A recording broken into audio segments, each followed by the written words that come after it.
सुनो, तुम यहां ऐसे ही नहीं आ गए हो। कोई हल्की फुल्की जिज्ञासा तुम्हें यहां तक नहीं लाई है। तुम्हारे भीतर कहीं ना कहीं एक थकान है, एक बोझ है, एक चुप दर्द है जिसे तुम शब्द नहीं दे पाए। बाहर सब ठीक दिखता है पर भीतर कुछ खाली सा है, और यही खालीपन तुम्हें यहां खींच लाया है। आज जो बात होने वाली है वह मनोरंजन नहीं है, यह ज्ञान भी नहीं है, यह तुम्हें बेहतर इंसान बनाने की कोशिश भी नहीं है। यह सिर्फ एक आईना है जिसमें अगर तुम ईमानदारी से देख पाए तो शायद पहली बार अपने असली चेहरे से मिल सको। अक्सर लोग वीडियो छोड़ देते हैं क्योंकि उन्हें तुरंत जवाब चाहिए, लेकिन जीवन के गहरे प्रश्नों के उत्तर जल्दी नहीं मिलते। अगर तुम थोड़ा ठहर सको, अगर तुम सुन सको, तो जो अभी अस्पष्ट है वह धीरे धीरे स्पष्ट होने लगेगा।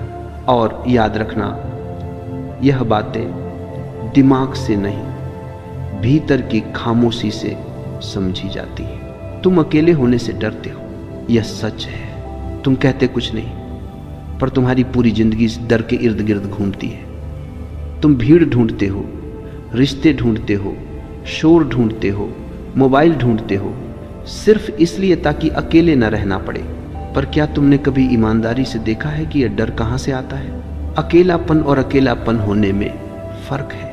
अकेलापन एक तथ्य है, तुम जन्मे अकेले, मरोगे अकेले, लेकिन अकेलापन एक पीड़ा है जो तुमने खुद पैदा की है।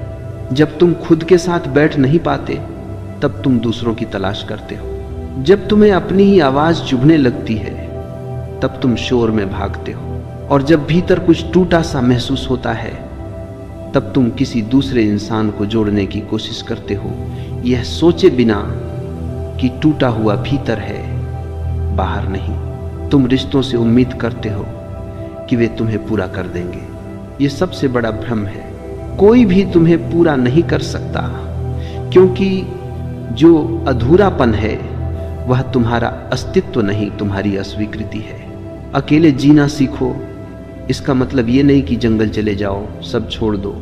इसका मतलब है खुद के साथ सहज होना सीखो, खुद के विचारों के साथ, खुद की चुप्पी के साथ, खुद की असुरक्षा के साथ। लेकिन यहाँ एक कठिन सत्य है, जब तुम पहली बार अकेले बैठते हो तो शांति नहीं मिलती।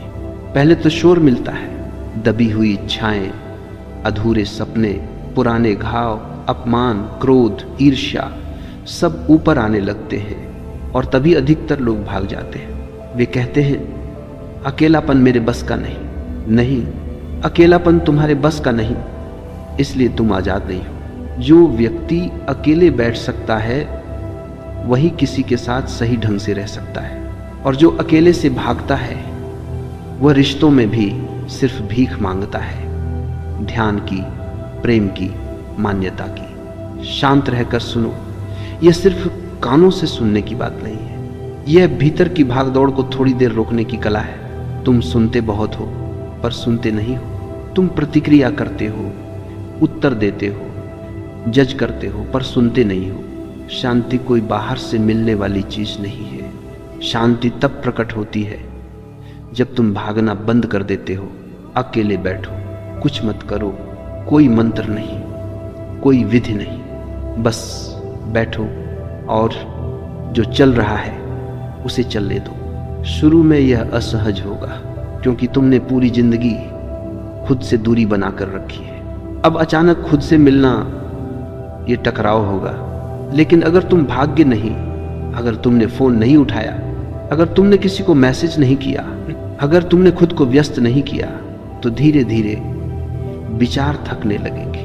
और एक दिन, बहुत साधारण सा दिन, तुम पाओगे कि भीतर कुछ शांत है। कोई वजह नहीं, कोई कारण नहीं, बस शांति। वही शांति तुम्हारा असली घर है। यहीं से असली यात्रा शुरू होती है। अकेले जीना सीखना मतलब दुखी होना नहीं। अकेले जीना सीखना मतलब निर्भरता से मुक्त होना है। और जब तुम मुक्त होते हो तभी प्रेम संभव होता है, तभी सुनना संभव होता है, तभी जीवन पहली बार बोझ नहीं, उत्सव बनता है। अगर यहां तक सुनते सुनते तुम्हारे भीतर कुछ हिला है, अगर तुम्हें लगा है कि कोई तुम्हारी ही बात कर रहा है, डर, ये शब्द छोटा है लेकिन इसकी जड़ें बहुत गहरी हैं। तुम सोचते हो कि तुम कई बातों से डरते हो, असफलता से, अकेलेपन से, मृत्यु से, लोगों की राय से, लेकिन सच यह है कि डर एक ही है, बस उसके रूप बदलते रहते हैं। वह एक ही डर है, खुद को पूरी तरह जान लेने का डर। जब तुम शांत होने लगते हो, डर पैदा होता है। जब विचारों का शोर थोड़ा कम होता है, डर उभरता है, क्योंकि शोर तुम्हारी ढाल है। शोर तुम्हें खुद से बचाए रखता है। डर का जन्म बाहर नहीं होता, डर का जन्म भीतर होता है। बाहर सिर्फ बहाने मिलते हैं। तुम कहते हो मुझे अंधेरे से डर लगता है, पर सच यह है कि अंधेरे में तुम्हें खुद से सामना करना पड़ता है। तुम कहते हो मुझे अकेले रहने से डर लगता है, पर सच यह है कि अकेले में तुम्हारे नकाब गिरने लगते हैं। डर तब आता है जब नियंत्रण छूटने लगता है और तुम जीवन को नियंत्रित करना चाहते हो, हर पल, हर रिश्ता, हर स्थिति, क्योंकि नियंत्रण तुम्हें झूठी सुरक्षा देता है। शांत बैठो और देखो, डर कुछ करता नहीं है। डर सिर्फ संकेत देता है कि तुम एक सीमा पर आ गए हो। उस सीमा के उस पार स्वतंत्रता है और इस पार तुम्हारी आदतें। अक्सर लोग डर से लड़ने की कोशिश करते हैं, ये सबसे बड़ी भूल है। डर से लड़ोगे तो डर और मजबूत होगा। डर को दबाओगे तो वह किसी और रास्ते से निकलेगा। डर को देखो, बस देखो।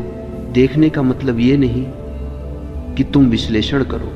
देखने का मतलब यह नहीं कि तुम कारण खोजो। देखने का मतलब है गवाह बन जाना। जब डर उठे, कहो मत यह गलत है, कहो मत यह नहीं होना चाहिए। बस भीतर बैठकर देखो। दिल की धड़कन तेज हो रही है, सांस उथली हो रही है, विचार भाग रहे हैं। बस देखो, धीरे धीरे एक अजीब सी बात घटती है। डर रहता है लेकिन तुम उससे अलग हो जाते हो। डर बादल बन जाता है और तुम आकाश। और याद रखना, डर कभी भविष्य में होता है, वर्तमान में डर नहीं होता। अभी इस क्षण